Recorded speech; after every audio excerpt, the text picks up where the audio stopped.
Figure out your teams for your water games because you'll be hanging out at the card pool. I'm your host, Stu. And I'm Kyle. And today we're looking at part 3 of our set from Ice Age.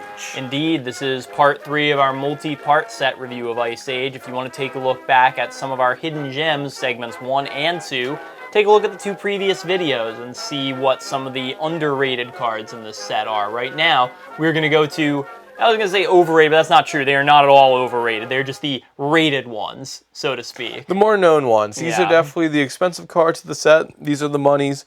These are the ones that people like to buy because, well, they're good.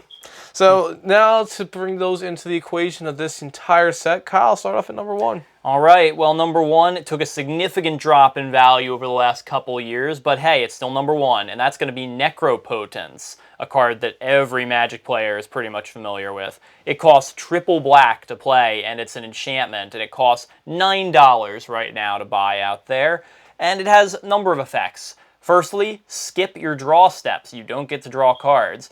If you discard a card from your hand, that card gets exiled. However, you can pay 1 life and exile the top card of your deck. At the beginning of your next discard step, you can put that card into your hand. So from this ability, you would then have to, if you get a bunch of cards in your hand, you would still have to discard them and then exile them. But still, let's just get to talking about this card because I think, like I said, everybody knows this card is just kind of absurd. Yeah, it's one of the staples of, like, when you first see black and you see this card, you're like, okay, I'm not sure what's really happening here, and then you start seeing it go in action. You're like, wow. Yeah. This card used to be over $100 each, and for good reason. Yeah. And then it got reprinted in one of the Modern Masters sets, and its value just kind of collapsed. Well, but it's been growing back and growing back. It's been reprinted multiple times, actually. It's kind of like with Tarmogoyf, except Tarmogoyf is still up there. So at one point where it gets so saturated, people are going to be like, okay, I don't need this anymore. Yeah, Necro Potence is just silly. Draw cards as long as you have enough life to pay, and that's about it. It works great in black-white because white's able to gain life. This is pretty much what blue envies about black. It's just this kind of card draw. It's black at its core. Black does not mind paying life or whatever sacrifice to get what it needs. Right. In this case, it is a hand weight full of cards. And, I mean, there's not much more to say. Even when this thing gets destroyed, the exile card will still go to the hand after the effect is used. Right. So you'd be thinking, all right, I'll wait for them to go out and use this, destroy this. Well, you waited a little too long, actually. So it's just one of the things to be wary of when you're playing against this. Once it hits the field, there's really no way of getting around the fact that they're going to get an absurd amount of card advantage, and there's really nothing you can do to stop it. Well, just take them to life. If you're able to go ahead... Actually, I have been able to once kill a player despite being able to quickly instant speed. After they've done this, ping them for life, and then be like, oh, well, this is on the stack. Dead. Yeah, well, you get a little too greedy there. Almost anything can kill you in a game of Magic. But yeah, I wouldn't overdo it. But this makes a pretty sweet combination with one of our like a number of cards that reset you to certain life totals. Yes. Like target player's life total becomes 10 or 20 or something like that. So you could Tree of pay Perdition all of your like life that. and then just reset your life total. Yeah. So it's great like that. Yeah, it works in so many ways. Yeah, and there's not much more to say about this except that people don't like the foil version of this for whatever reason. I don't know why. But moving away from this and into our number 2, this is a card that is pretty familiar as well. These are the Pain Lands, and we'll be looking at a card. Well, I have a different image, but either way, you can read it up on the screen.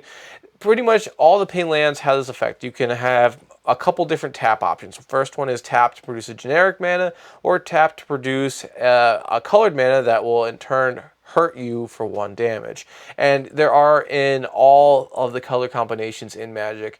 This one had the ally colors. Yes, just the 5 ally colors. Yeah, so you had Selesnya, you had Rakdos, Golgari, Ghoul, Azorius. No, not Golgari. No, that came later, yeah. Yeah. But so they're all really good. They're really powerful. They're great for mana fixing. Not as good as an OG duel, but I mean, that's the cost of having a card that is a major fraction of the cost, so. Yeah, I don't know if you mentioned this. They're between like $5 and $8. Oh, sorry, yeah. In general, yeah, depending on what combination of colors they are. Some are more sought after than others. Depends on what Modern's doing. more or less at that point. But they're all good. They fluctuate. Whenever a reprint comes out, one of them's missed. That happened with the green-white one. People are like, oh, we're gonna run out of these. It's yeah, like, oh, that was like $15 for the longest time for all copies. They're not exactly budget cards. However, they are much, much, much more budget friendly than the original dual lands, and they're still more budget friendly than the shock lands, which are arguably better than these for a number of reasons. But still,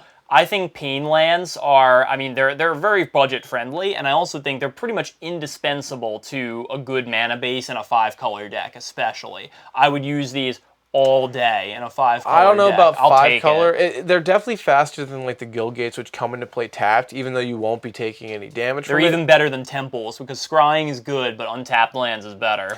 You are correct in that regard, yeah. And even in the fact where like a shock land, you use this twice, it equates to the same thing. Right. Down the line, it hurts you more than a shock land. So, but again, you might not even need to take the damage. This could be better than a shock land. It just depends on where you're at in the game, more or less. I love the new legend with these cards, because the new legendary from the core set, Golos, the like artifact scout creature, because you don't have to pay any life. You can just pay colorless with these to put him into play, and then find whatever land you want. And then later along uses effect. Yeah, I like those. I've been dying for years to make a colorless deck, more or less, where it's like you can, like a Reaper King, you can use colorless mana to cast it. Make everything else die except for the supporting cards.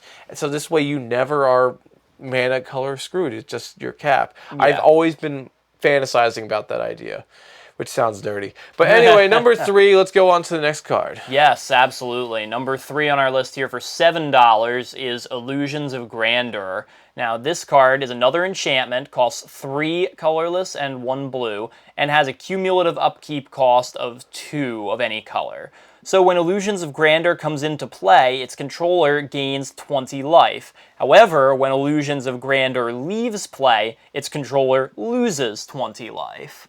This is a very interesting card, because you think, sure, you're playing it, you gain 20 life, that's awesome, but if it sticks around too long and somebody gets rid of it, you're going to lose that 20 life, and arguably, you've probably lost some life in between then and when you gain the life, so this could really hurt you, and it could possibly even kill you, but that is why this card is so great in a deck that donates cards to other people, like Zedru being the primary offender here. But I have seen many times somebody play their Illusions of Grandeur, swap it out to somebody else, and then proceed to remove it and kill the other player with it. Yeah, it's a bomb. It's great. It's a total bomb. Card. It's unusual in blue. You'd expect this almost in red or black even, like to do that kind of thing. It's weird. I don't know. I don't know why this went in blue, but yeah. One in blue. Yeah. One in Rome. But yeah, not much more else to say about that. It's useful in certain builds. I'm not sure what build is always beyond Zedru, because I mean, you'd almost want this for white. Yeah, I don't know really. Other than that, I'm not sure if it's really that useful, but the fact that it has a cumulative upkeep makes it even worse, because if you're not going to get rid of it immediately, the other person's stuck paying a tax for it unless they want to take 20 damage, basically. It's pretty much like the Indiana Jones boulder coming after you. You're like, crap. And it's a time bomb, and it's going to go off in your face eventually. Yeah, not much more else to say about it on my end. But going on to number 4, we are looking at an old school tutor called Altar of Bone. It is a Selesnya of a white and a green. For a sorcery reading, sacrifice a creature to look through your library and pretty much tutor for a creature card, and reveal it and shuffle your library afterwards. Only $4.50 too. That's very reasonable. Yeah, this was a card actually that was off the radar for the longest time. You could have gotten a copy for about 75 cents to $1.50. And people started taking note. This is, again, a black tutor. This is like an edict that you usually see for black tutors. Yeah, definitely. What is it? Is it not edict? Diabolic tutor. Diabolic tutor. Yeah, where you sacrifice a creature and tutor any card. This is just a creature for a creature. But still, it's pretty good. I mean, the comparable thing is Eladamri's Call, which is an instant, same cost, just straight up tutors for any creature. Better. Strictly speaking, probably just a better card. Although sacrificing a creature can be useful in certain situations. I don't know about green-white. If it was... a Revel Arc or a Karmic Guide or something like that, you know, it could play the out standard to it. offenders. I mean, if you're using Gave, whatever, if you're in those colors, where black, you can have some sort of sacrifice, Grave Pack, blah, blah, blah, which you always say with black. This is a black card. The flavor is black. This is definitely a burnt Selesnya card. It is charred. Yeah, tutors that cost 2 or less mana are generally worth looking at, in my opinion, just for evaluating purposes. And I mean, as basically another copy of Eladamri's Call, this is fine. Like, yeah, I'll take it. For Singleton, yeah, this is no big deal with that. It's better than almost, I'd say, the Worldly Tutor, because it's not going to the top of the deck. It is 1 more mana and a creature cost, but it's going to the hand. You can use it right then. Yeah, so, I don't know. I don't know about better, because again, this is more restrictive than that in terms of its colors. But yes and no. It's still really good. I'm surprised we don't see more of this card, honestly. Well, it's very limited printing. OG one and only printing in this set, so I mean it makes sense. But it's just, again, it's outside the identity. Yeah, it's an Edict Tutor. Yeah. Yeah. But not much more else to say besides that this is almost like a Chaos set. It's almost like the Future Sight kind of like Planar Chaos kind of style. They're mixing up the color pie. They're mixing up the mana style, and you gotta love sets that are like that. I do personally. I do to a certain extent. Yeah. Sometimes I'm not a huge fan, but you know, other times it just gives these colors access to things they don't generally do, and that is a good thing sometimes. Yeah, freshens up the game. So let's move on to number 5 here on our list, and this one for $4 a pop is Jokel Hops. I hope I'm saying that right. This is one of those few cases where I don't actually know. But welcome to my world. Yeah, right. But it is a 6-mana sorcery, and it's 4 colorless, or 4 of any color really, and double red. And it has a really simple effect, which is it's a board wipe, but it's an intense one because you destroy all artifacts, creatures, and yes, lands as well. That's a big deal. That is some board wipe. This is definitely old school red, because red has no problem destroying lands the same way how white has no problems with that.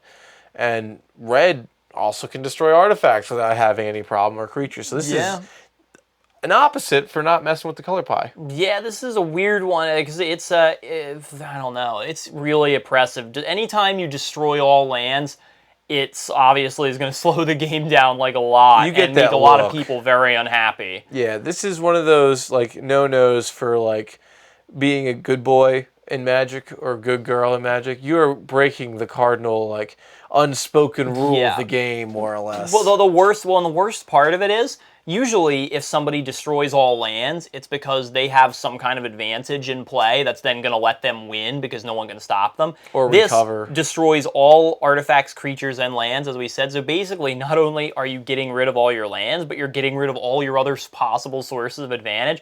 So everybody's on the same playing field, and that's not cool to me. I don't like fair cards in Magic. Well, that's not true. I do, but you know. Don't want to admit it. Well, this works also for enchantments, actually, because enchantments will stick around, and so will planeswalkers. So this is actually something you see in Super Friends. Planeswalkers, yeah, that is true. That's not too bad. Or Enchantress builds. And the fun fact about that is because you have opulence. Makes it so that all enchantments are now creatures.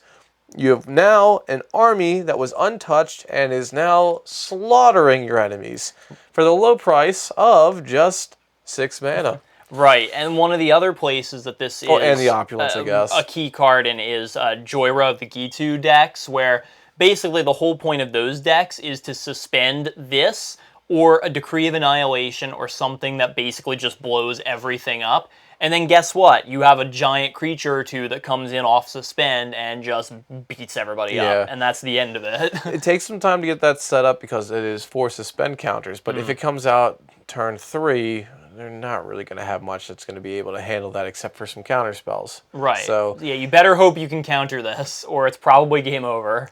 Well, it's bury. This isn't sacrifice. This is destroy, It's correct? destroy, yeah. Yeah, so you can get around this for the fact if you have indestructible. And that's also where you will see some of the gods come into play with this as well. So it has its own kind of style, and if you have the ability to kind of sneak attack, which is in red in a variety of ways, you can come back a little quicker than your opponents if you're doing a more honest game.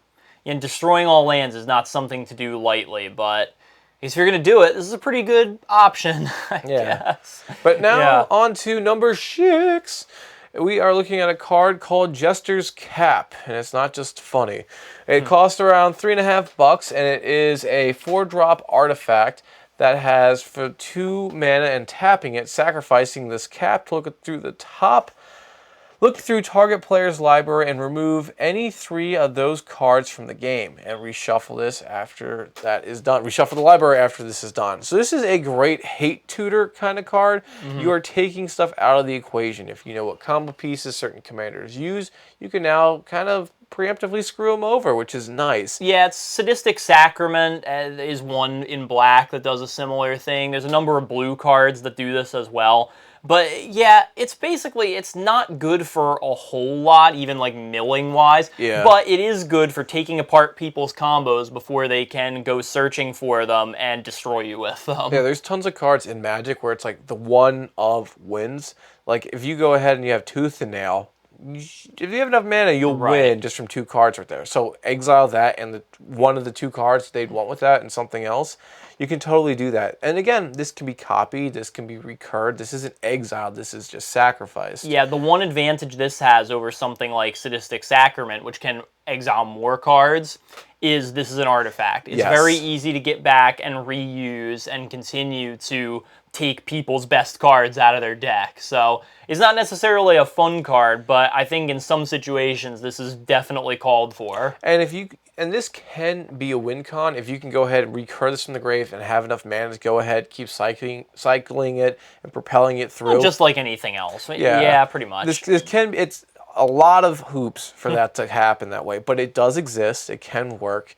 Actually, it could work with the mono white one, where whenever an artifact goes to the grave, you bring it back whenever you cast a historic. Yeah. No, because it's that you have to bring back creatures with that, so nah, it doesn't quite work like that.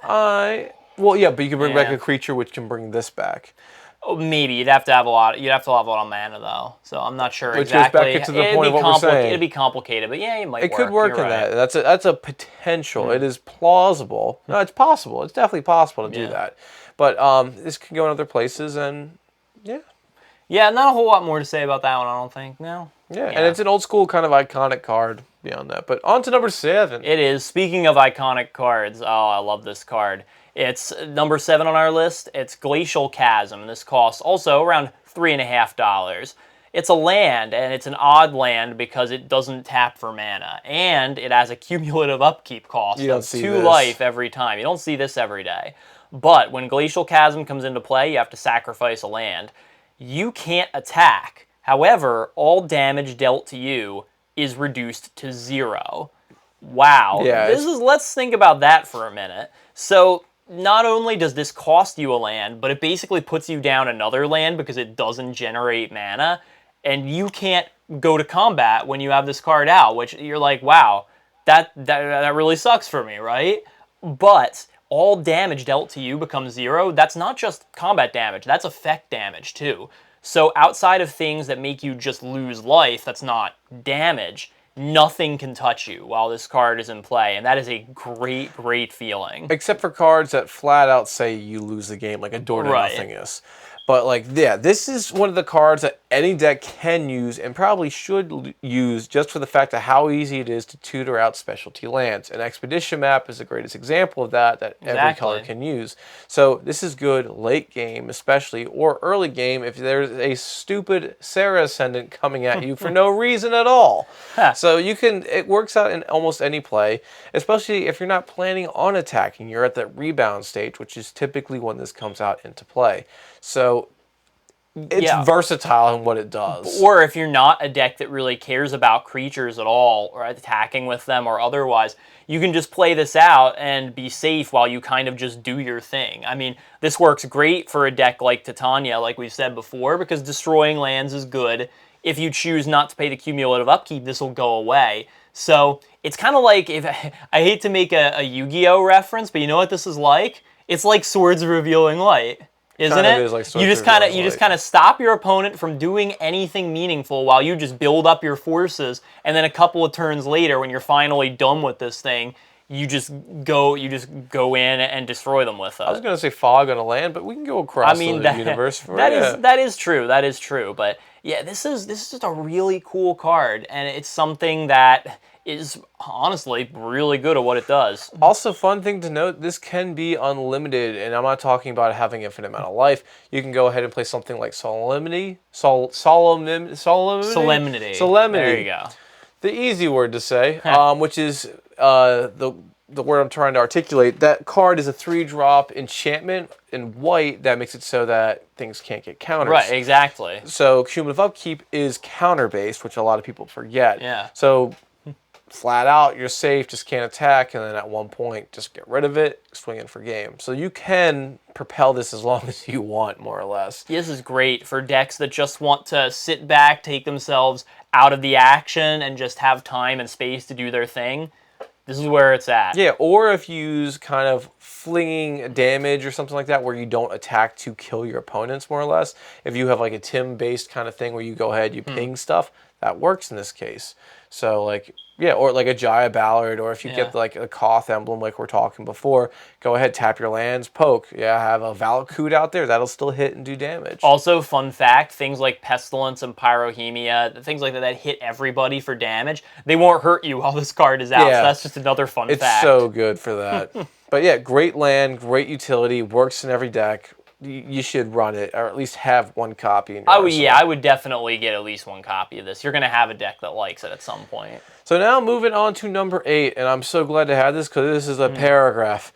So I'm going to mess this up. It is called Dance of the Dead. It costs 2 mana for pretty much a dead creature aura, which is a goofy type, but this is around $3.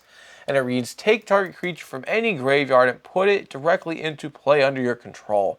Tapped, with a 1/1 counter on it. Treat this creature as though it were just summoned. The creature does not untap during its controller's untap phase. At the end of his or her turn, its controller may pay an additional 2 to untap it.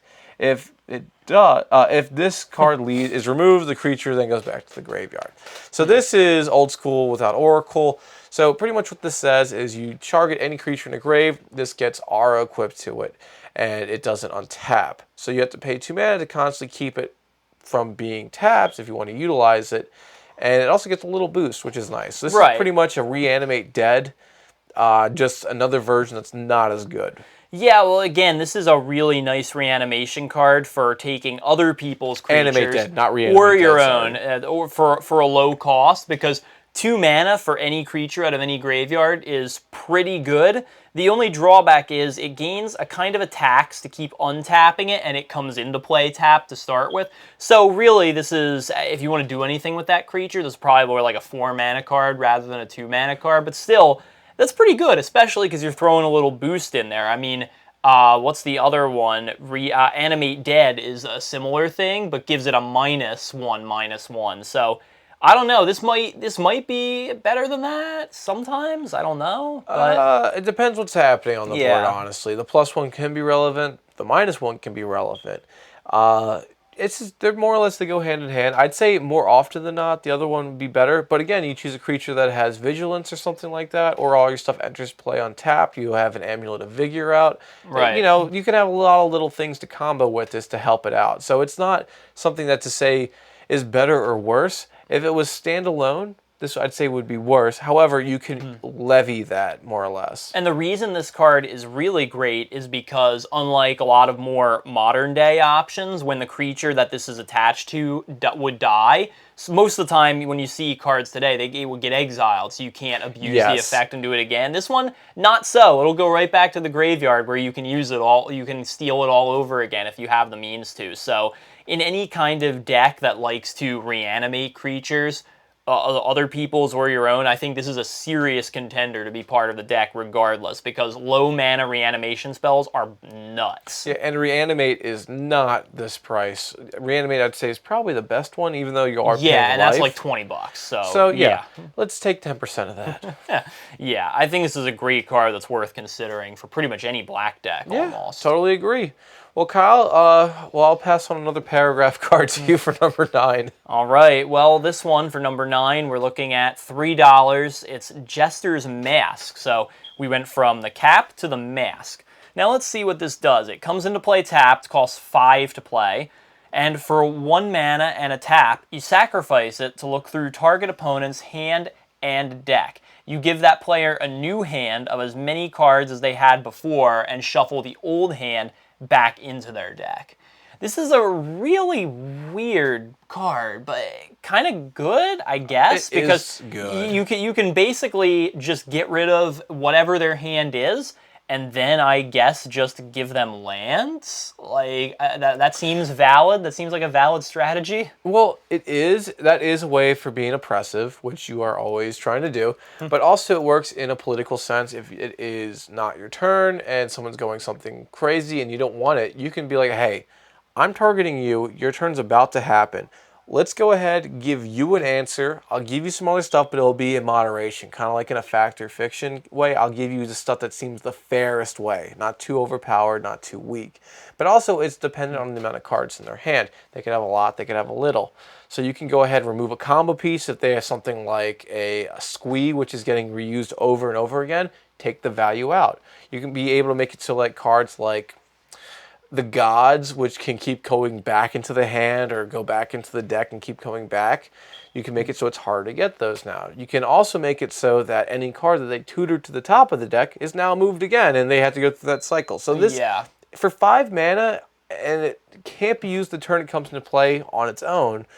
It's a little rough because artifacts never get untapped. I'm just saying. It takes a little bit of work to go with it, but it can be very, very powerful. I feel like just like Jester's Cap, this is almost a win condition akin to a Mindslaver, because you can basically keep replacing whatever anyone draws with bad cards, and it's a recurable artifact, again, that any deck can use. So I'm surprised this doesn't see more play. It seems pretty strong. You need a specific build for it. Like, I mean, you wouldn't just throw this in any Brea deck or anything like that. It would need a little bit more of an intent, especially if you're going around stealing things or whatever like that. If you take stuff from an opponent's hand, or you want to know stuff that's in an opponent's hand, like Asperia, like you said, I'd rather give them one card I know they can't play and just keep naming that over and over again. But then again, Mindslaver is just less work, so yeah, I guess that's probably why. But still, it's an interesting option. I had no idea that card existed. And who knows, maybe there's some cards out there that end up being something that's like, all right, new commanders. This now is awesome. That's part of the reason why we do this. So, but now, moving away from this guy and into our last one, we have a legendary named Martin Stronghold. Yes. I don't even know what a Stronghold is, but I don't want to know. It costs $3 for this guy.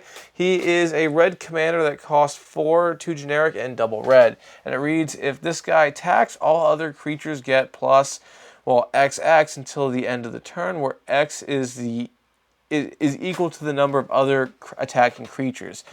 If he blocks, all other creatures get plus XX until the end of the turn, where it is also the amount of creatures that are blocking. So this is an Anthem commander that is meant to go big and go crazy and go large. Only downside is he is a 1/1. He is compensating hard. Yeah, he stays pretty tiny. It's a shame that he doesn't get this boost himself, but then he might be too powerful, because I have seen some mono red decks use this guy as a commander, and if you can compensate for that body with something like a Darksteel Plate or something to protect him from damage, or just make him unblockable so you don't have to worry about combat messing with him, even a small army of creatures of your own can get really big and scary really fast. It's dangerous. You need to watch out for this guy. And we're in red. Goblins are very easy to just keep coming out of nowhere and everything else like that, or any other tribe. If you want to do, I mean, you could even do dragons if you want to go big, and that could work too. I mean, it's a little goofy in that regard, but again, it can work. You could also make humans, tribal red humans. Good luck with that one. Yeah. But you can do it. And he's also a knight now, too. He's a human knight. So, hey, Knight Tribal gets a new ingredient. Yes, I don't know where red knights belong, but hey, he's in there. I know where the black knight belongs. I do, too. Monty Python. Yeah. Cool. At least we're on the same page. But yeah, it can work. Also, if you have a build and you think it's awesome, put it down in the comments. We'd love to check it out and see what it's all about. I've seen some good ones with this, so I know it's possible. Cool. Well, that is going to conclude the money card section of Ice Age. We're going to see next week the ranking that we have ourselves assessed the set as, and talk about the mechanics some more, and just pretty much go for a deeper dive on this set for the final hurrah. Yeah, and if you want some more information on this or any other set we reviewed, check out our social media pages. You can find us on Reddit, Twitter, on Facebook. You can find us at TapDAO, where all of our decks are listed. And you can also check us out. Just email us if you want to talk to us at mtgthecardpool@gmail.com. So, without further ado, I'm Kyle. And I'm Stu. And we'll see you next time at the Card Pool.